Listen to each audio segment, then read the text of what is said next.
E os avanços das tecnologias têm transformado a medicina. E essas inovações já fazem parte da rotina do São Lucas Hospital Center. E o investimento mais recente da instituição é voltado para a ortopedia, com a aquisição do Mako Smart Robotics, um equipamento de última geração que auxilia em cirurgias de alta complexidade, como as de prótese de joelho e também de quadril. E para conversar conosco sobre os benefícios e a utilização do Mako, convidamos o Dr. Eduardo Valli Schmidt, ortopedista especialista em joelho, e também o Dr. Emílio Aires de Castro, ortopedista especialista em quadril. Sejam bem-vindos novamente ao São Lucas 24 Horas. Doutor Eduardo, então, para a gente começar a nossa conversa sobre o Mako, que é a nova plataforma, então, robótica do São Lucas para tratamento da área da ortopedia. Doutor, explica para a gente um pouco mais sobre o que é, então, o Mako e essa plataforma de cirurgia robótica. Olá, Gabriele, obrigado pelo convite. Então, a robótica na ortopedia, ela é uma inovação, digamos assim, é uma coisa nova, né? Teoricamente nova. E para o interior, uma cidade de interior, é uma coisa muito interessante, assim, são poucas cidades que dispõem dessa tecnologia e basicamente é algo que vem para facilitar a vida do cirurgião, dando também auxílio ao paciente, né, para ter uma cirurgia com maior precisão, uma cirurgia com maior durabilidade, né, dos componentes que ali se colocam, mas basicamente o robô, a gente quando fala robótica pensa que um robô vai te operar sozinho, né? Uhum. Mas na verdade não, é uma tecnologia semi-assistida, né?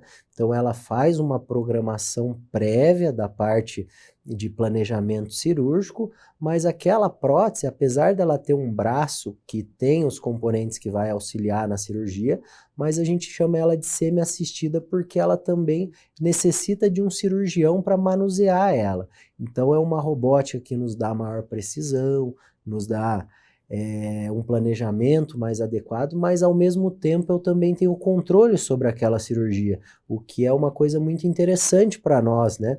Termos essas duas partes, a robótica nos auxiliando, mas também tem a nossa mão ali dando assistência para a realização dessa cirurgia.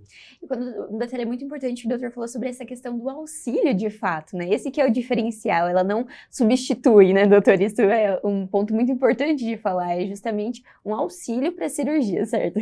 Exatamente, eu até brinco com alguns colegas, assim, a gente diz que está tudo evoluindo muito rápido na tecnologia, né? E aí eles dizem, mas será que algum dia vão operar sozinho?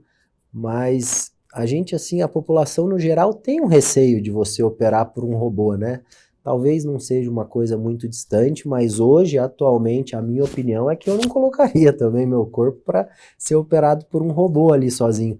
Mas eles já começaram a entrar no dia a dia das cirurgias ortopédicas, né? Para mim, a grande inovação do ano aí que a gente tem é a vinda dessa robótica para nos auxiliar, mas uma cirurgia semi-assistida. Ela nos auxilia, nos dá maior precisão, mas nós estamos ali também realizando esse tipo de cirurgia. É realmente um auxílio para o cirurgião e principalmente para o paciente.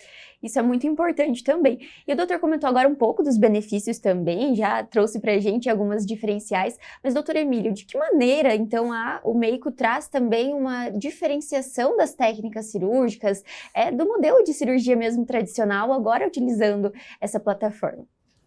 Gabriela, obrigado pelo convite, é um prazer estar aqui conversando com vocês e falando sobre tecnologia, né? A gente vive um período único no tempo, né?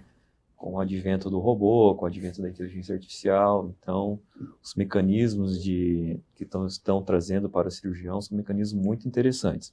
Em relação ao Mako, ele facilita bastante, principalmente em relação à precisão do implante, na angulação do implante que coloca no paciente, na recuperação pós-operatória. Já tem alguns trabalhos clínicos mostrando que o paciente ele tem menos dor pós-operatória, é um acesso menos invasivo, então é muito benefício, aumenta a precisão, é uma precisão acima da precisão humana para o paciente na composição dos implantes.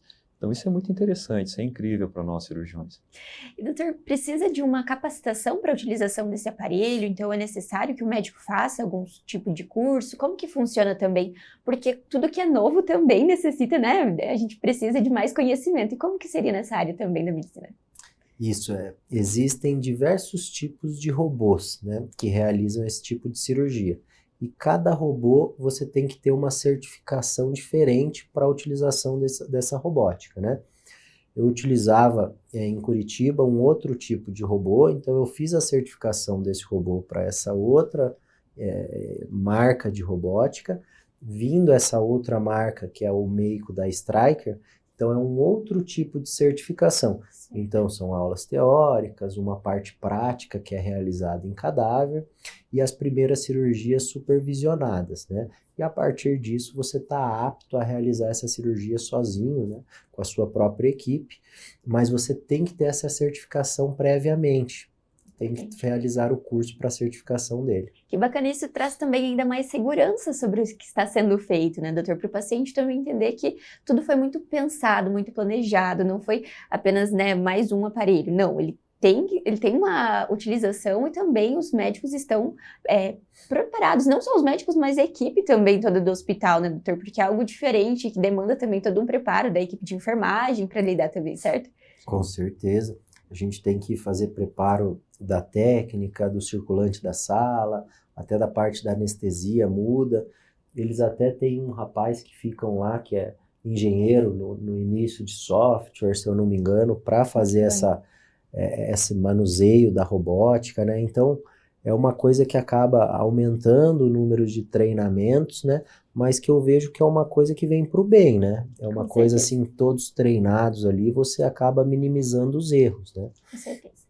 E falando um pouco sobre a utilização, doutor Emílio, então, esse modelo de robô, o Meiko, ele é utilizado para cirurgia de joelho e de quadril. O doutor, que é especialista em quadril, poderia falar um pouco mais para a gente sobre a utilização, então, na prática cirúrgica do dia a dia, para quais doenças e tratamentos eles são utilizados, então? A ideia de utilizar o Meiko é para fazer a prótese de quadril, a artroplastia total de quadril. O que é interessante nesse robô? A gente faz um planejamento pré-operatório com tomografias da pelve, tomografia do joelho e radiografias da coluna lombar. A partir dessa programação, a gente consegue ter uma exatidão da anatomia do paciente. É mais preciso, cada paciente tem uma anatomia, a gente consegue reproduzir essa anatomia com os implantes. A partir do software desse programa, a gente planeja a cirurgia, coloca o implante do tamanho do paciente e consegue reproduzir isso de uma maneira fidedigna na cirurgia em tempo real. O robô é um braço, né? O robô, não, como o Eduardo falou, não vai substituir o cirurgião. Mas esse robô ele é bem interessante porque ele não permite que, por exemplo, o cirurgião, na hora que vai raspar o acetábulo para colocar o implante, esse braço robótico, ele tem um sistema de coordenada que não permite que afunde demais, que vá para cima, para baixo, para o lado, para o outro. Se caso o cirurgião faça isso, para de rodar a fresa. Isso é muito legal, muito interessante. Então, isso te dá uma exatidão perfeita e uma previsibilidade da cirurgia. Isso faz diferença também depois, né, doutor, no pós-operatório desse paciente, como havia dito anteriormente. Porque uma cirurgia de quadril é uma cirurgia que demanda também muito do paciente depois, né, doutor, falando sobre esses cuidados, né? Sim, demanda bastante do paciente. E o interessante é que o calcanhar de Aquiles do cirurgião de quadril é em relação à discrepância dos membros, né? Isso é a nossa principal preocupação. Pacientes mais sensíveis, às vezes, alongam um pouco, reduzem um pouco, e eles sentem no pós-operatório isso, né? Ao longo do tempo, isso vai melhorando, mas, infelizmente, no pós-operatório, o paciente fica com essa sensibilidade. E com o robô, a gente consegue reproduzir de forma fidedigna a anatomia do paciente. Isso é muito importante para nós. É um avanço muito grande mesmo, significativo. Muito grande, o doutor falou sobre um pouquinho a questão do paciente, mas só para a gente entender mais, qual seria o perfil do paciente que necessita geralmente de uma cirurgia de quadril, assim, para a gente entender sobre quem se beneficia também com a chegada dessa inovação? O perfil, em geral, é aquele paciente que tem dor no quadril, tem dor para fazer as suas atividades diárias, tem dor para andar, tem dor para ir no mercado, tem dor para dificuldade de colocar a meia, colocar o sapato, tem limitações da sua vida diária. Esse paciente que tem essa limitação, que já foi diagnosticado com artrose, é o paciente que mais tem benefício em relação à utilização do robô. Que bacana. E falando um pouquinho sobre a questão da artrose, também é voltado para a questão do tratamento do joelho, né, doutor? Poderia falar um pouco mais sobre essa utilização? Isso, o robô atualmente ele realiza quadril e joelho, né? Certo. Puxar a sardinha para o joelho, que é mais importante. Mas em breve também vai estar realizando a parte do ombro, né? Mas, se falando mais da parte do joelho agora, eu acho que o joelho, ele diferentemente do quadril, assim, o quadril até ele já foi considerado a prótese, a cirurgia do século, se não me engano, porque realmente ela volta à qualidade de vida, a utilização de uma prótese, né? A prótese de joelho, ela é uma prótese que tende a ter mais dor também, né? É uma cirurgia que tem um pouco mais de dor, o paciente se sente um pouco mais incomodado, sangramento. E o robô ele vem tanto no quadril quanto no joelho para reduzir isso mesmo, né? O tempo de dor, minimizar sangramentos, tentativa de diminuir o acesso cirúrgico, né? A agressão cirúrgica. E uma coisa muito interessante que o Emílio estava falando é esse planejamento cirúrgico, né? Você consegue, às vezes, individualizar para aquele paciente, porque quando a gente vai fazer uma prótese, a gente tem que realizar alguns cortes no joelho e a gente tem que calcular alguns ângulos, certo? Esse planejamento, ele individualiza para o paciente para que ele possa ter as melhores angulações para aquele tipo de paciente, sabe? Então a gente cada vez mais vem para uma coisa de um tratamento individualizado, o que vai ser melhor para esse tipo de paciente, qual a melhor prótese com as angulações corretas para ele. E além disso, nos dá também uma maior precisão para realizar esses cortes, né? Além disso, a gente tem hoje uma ideia que uma prótese ela vai durar de 10, 15, 20 anos, existem vários artigos que divergem nisso. Hoje, alguns artigos também falam que com a utilização da robótica e essa maior precisão, a gente também tem uma maior durabilidade da prótese.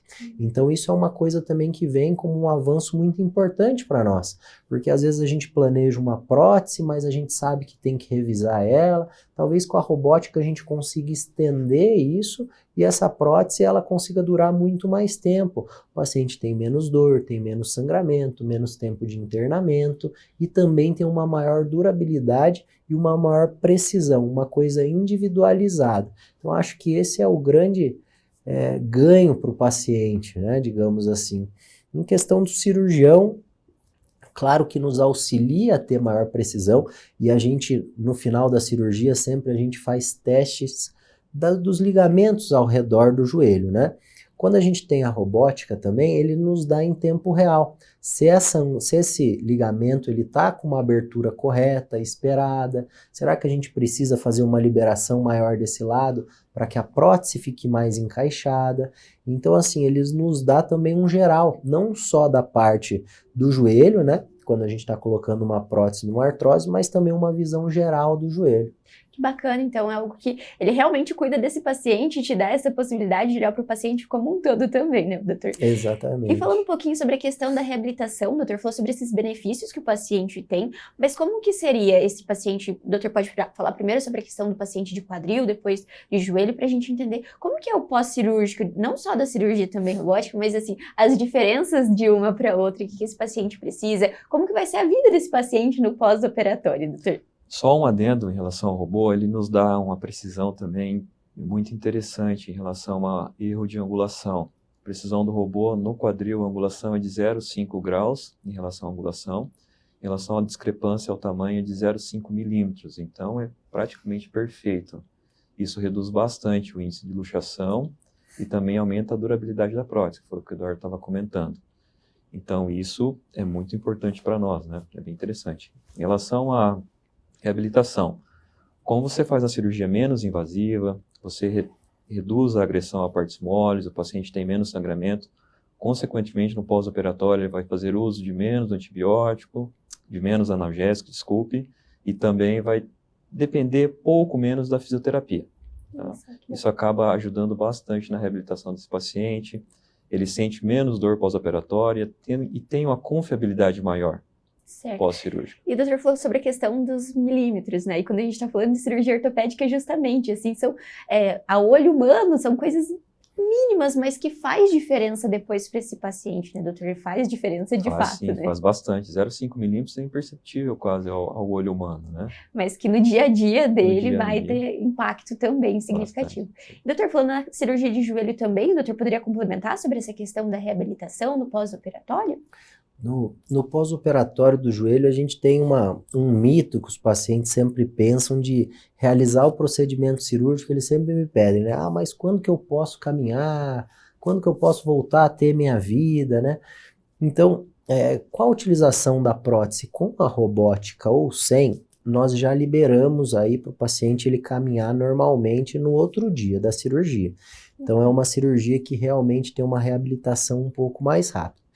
Mas, se comparando os pacientes que eu realizei a robótica com os pacientes que eu não realizei a robótica, eu tenho uma diminuição na utilização realmente, que o Emílio falou, dos analgésicos, né? Hoje a gente tenta cada vez menos utilizar remédios, né? A gente sabe que eles não são benéficos, né? Utilização de anti-inflamatórios, utilização de analgésico, opioides, que são um pouco mais fortes, a gente sabe que tem malefício, tem contraindicação, tem efeitos adversos, colaterais, né? Então a gente tenta reduzir isso. E com a robótica a gente consegue. É isso que eu percebo dos meus pacientes que realizaram a robótica para os pacientes que não realizaram. Então a utilização desses analgésicos foram menores, né? A gente utiliza também um andador no pós-operatório, o tempo que o paciente necessitou desse andador, normalmente por 30 dias, na utilização da robótica a gente conseguiu reduzir esse tempo, e antes que a gente fazia cirurgia num dia, tinha mais 2 noites no hospital, com a robótica a gente já estava conseguindo dar alta já no outro dia também. Então, acho que tudo isso acaba influenciando um bem-estar, uma facilidade ao paciente, né? Porque dá medo de você realizar uma cirurgia e falar, poxa, será que dói, né? Então a gente se preocupa muito com isso, eu vejo os pacientes muito preocupados com isso. Quando eu volto para minhas atividades, quando dói muito, será que vai doer demais? Mas com a robótica a gente consegue uma recuperação mais rápida e com menos dor, que é o que realmente o paciente busca, né? Minimizar esses desconfortos da cirurgia. E, doutor, falando um pouco mais sobre os pacientes, que é o que a gente estava falando agora, como que tem sido a apresentação, então, desse modelo de cirurgia para os pacientes? Como que é essa conversa? O doutor Emílio pode começar explicando para a gente também, para falar justamente sobre os benefícios e entender um pouco mais, porque acredito que surjam dúvidas também sobre como é esse procedimento. Doutor Emílio, explica para a gente. A principal dúvida que os pacientes perguntam é se é o robô que vai operar. Justo. Como o Eduardo comentou no início, a gente explica para eles, o robô é um auxiliar do cirurgião, mas quem vai lá faz o corte, faz a incisão, faz o acesso, abre, faz a coagulação, tudo é o cirurgião ainda. Certo. O robô ele vai auxiliar a hora que você vai colocar os implantes, ele vai te dar a exatidão da hora que coloca os implantes. Mas como que nós conversamos isso com o paciente? A gente explica que com o robô aumenta a confiabilidade, aumenta a assertividade do implante também, e a gente consegue fazer uma prótese mais personalizada segundo a anatomia do paciente. A gente sabe que o paciente tem alguns parâmetros anatômicos, né? Mas cada um varia de um para o outro, né? Então, com aquele paciente, com um planejamento pré-operatório, a gente consegue fazer uma prótese mais ideal para ele. Com isso, a gente aumenta a durabilidade da prótese. É isso que nós explicamos aos pacientes. Essa comunicação é fundamental em todo o tratamento, né? Acredito que nesse momento da cirurgia também seja fundamental, né, doutor? Entender, para que ele entenda também o que vai acontecer com ele e justamente cria essa confiança que o doutor Emílio conversou e falou pra gente também. Com certeza. E a prótese, acho que a robótica, ela tem alguns passos a mais, assim, né? A gente diz antes do procedimento cirúrgico. Então, o Emílio comentou da tomografia. Isso. Então, o paciente antes da cirurgia, ele tem que fazer a tomografia, ele tem que fazer todo o estudo ali através tomográfico para que seja enviado para fora, né, para a central da Stryker, esse exame, e seja feito todos os cálculos necessários para a realização do tratamento cirúrgico da prótese, né. A prótese em si, ela é utilizada para quem tem artrose que não respondeu ao tratamento conservador. Então a gente antigamente fazia-se, atualmente também em alguns casos a gente ainda faz convencional, então fazia um estudo através do raio-x. Já essa robótica, ela demanda que a gente utilize a tomografia como planejamento.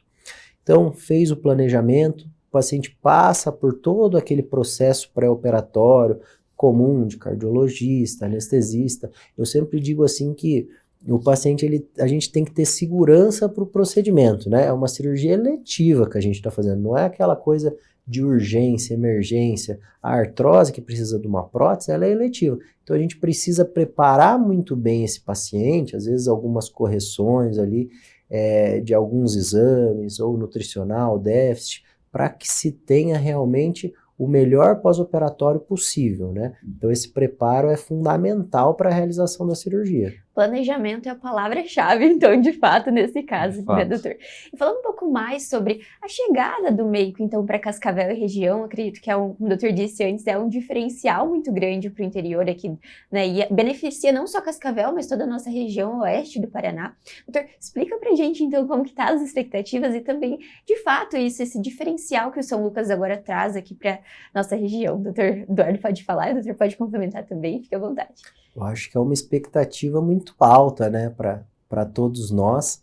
Acho que a Fundação Hospitalar São Lucas, quem está aqui dentro sabe que frequentemente está buscando novas tecnologias. Nós temos o Da Vinci já operando, acho que chegou a não sei quantas cirurgias, passou de 100, 200.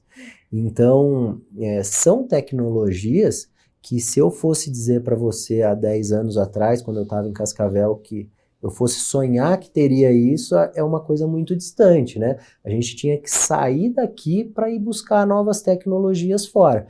E hoje a gente já vê que, com o Hospital São Lucas trazendo tudo isso, a gente vê um pouco do fluxo reverso, né?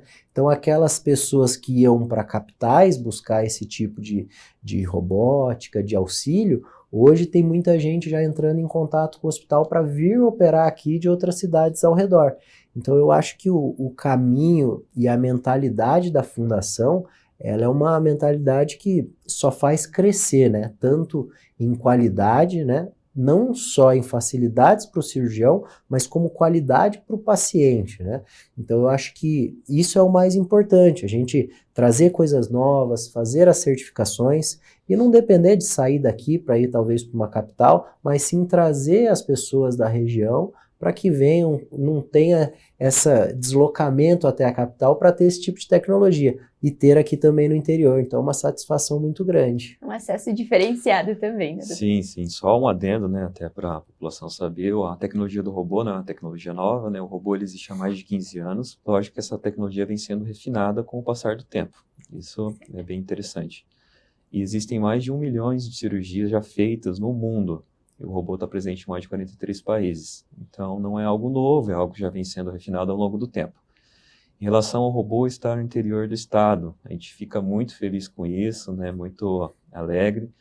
E também ver que a Fundação Hospitalar está investindo em tecnologia, trazendo tecnologia para o interior. Hoje, Cascavel está conseguindo concorrer frente a frente com as capitais. Então, isso é muito interessante, nos deixa felizes em poder participar desse crescimento. É uma referência de fato, né? De saber Sim. que se eu precisar de uma situação, eu tenho ali o amparo médico, o amparo de estrutura também. Acho que isso faz total segurança e diferença também para quem está em casa, para os familiares da gente mesmo, saber que tem aonde buscar ajuda se precisar. E antes da gente encerrar nossa conversa, doutor, esse é um marco. O doutor disse então que já tem mais de 15 anos que tem esse robô, né, operando, mas ainda assim é uma inovação, né? Algo diferente, muitas vezes não é de conhecimento todo. Isso acaba mudando um pouco também do rumo da medicina, da história da medicina, toda essa atualização constante. Doutor Eduardo, como que tem sido também para vocês médicos acompanharem todas essas mudanças e agora ter também à disposição? Doutor Emílio também pode falar como que tem sido isso desde a formação e é algo muito rápido também, né? Se a gente for pensar, 15 anos não é tanto tempo assim, né? Falar do quadril, né? Isso, por favor. Do meu lado agora. O quadril teve alguns marcos na história do quadril. O primeiro marco foi com o desenvolvimento da prótese quadril, que foi na década de 60, que também para a medicina é bem recente. O segundo grande marco foi quando desenvolveram as próteses de maior durabilidade, né? Eu não consegui pegar esses dois marcos, mas esse terceiro marco, que é a tecnologia robótica, que é a cirurgia com robô, eu estou conseguindo participar dele. Então isso é muito interessante, muito importante para nós. É um marco, de fato, na relação à medicina tradicional para a medicina robótica. O robô tende a evoluir bastante ainda, já é bom, e quanto mais evoluir, melhor para nós e para o paciente.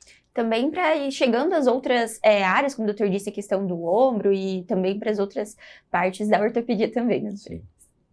Eu acho que você acompanhar a tecnologia hoje em dia é um pouco difícil, né?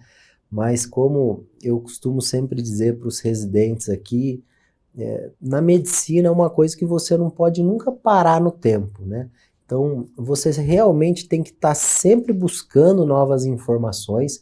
Eu acho que é muito importante hoje, e você nesse caminho você vai ter informações boas e ruins, e vai ter coisas novas boas e ruins, porque eu costumo dizer assim, o que é novo, né, você não tem aquele acompanhamento a longo prazo, né?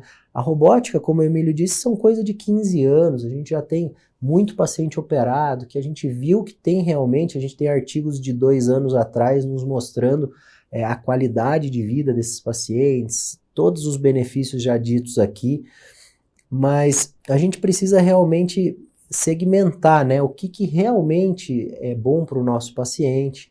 Mas uma coisa que eu digo a eles é que você não pode parar nunca no tempo, você tem que estar sempre tentando se atualizar. Eu acho que o grande segredo é você sempre querer ter um pouco mais, sabe? Você não pode fechar os olhos para aquilo que é novo, mas você também não pode sair totalmente abraçando tudo de novo, né? Então a medicina vem se atualizando em muitas coisas novas. A gente tem muita influência da indústria farmacêutica hoje em dia, então a gente também tem que colocar isso na balança. E eu acho que o grande segredo é você pensar sempre no seu paciente, né? Se você fizer, eu até no outro programa eu acabei comentando isso com você, mas muitas vezes a gente também tenta, né? Às vezes o paciente está ali tentando um tratamento conservador, a gente está buscando o melhor para ele. Muitas vezes a gente vai para casa também decepcionado daquele paciente que não melhorou tanto, e talvez essas inovações elas venham para preencher o gap desses pequenos pacientes que não têm a melhora com o que já existe. Então a gente tem que ter a mente aberta, mas também tem que ter um pouquinho de consciência para não sair utilizando tudo, né? Então eu gosto muito de esperar um pouco, vou utilizando aos poucos as coisas recentes e esperando a atualização da comunidade científica.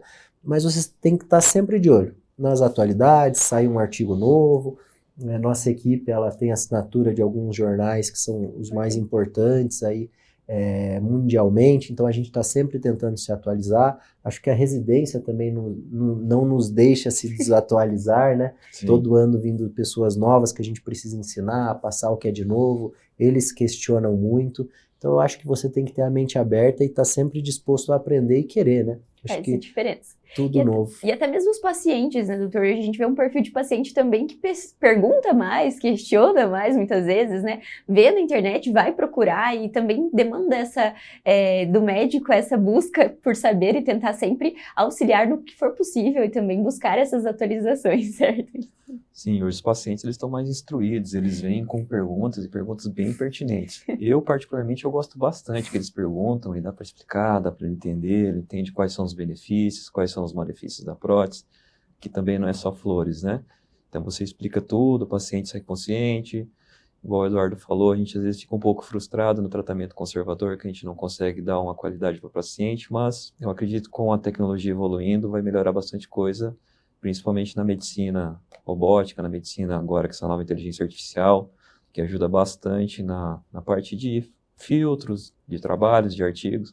Isso é muito, muito interessante, é um momento único na nossa história. Isso traz ainda mais referência, como os doutores disse, para Cascavel e agora para os pacientes aqui da nossa região. Doutor Eduardo, gostaria de agradecer a presença novamente no São Lucas 24 Horas. Doutor Emílio também, fica sempre o convite para vir mais vezes falar sobre essas inovações. E quando o médico chegar e for realizar a cirurgia, nós estaremos lá acompanhando também, com certeza. Muito obrigada. De nada. E nós que agradecemos aí o convite. Obrigado, Gabriela, agradeço o convite. E o São Lucas 24 Horas de hoje fica por aqui. Acompanhe as redes sociais através do @FH São Lucas Cascavel para ficar por dentro de todas as novidades. E espero você no próximo.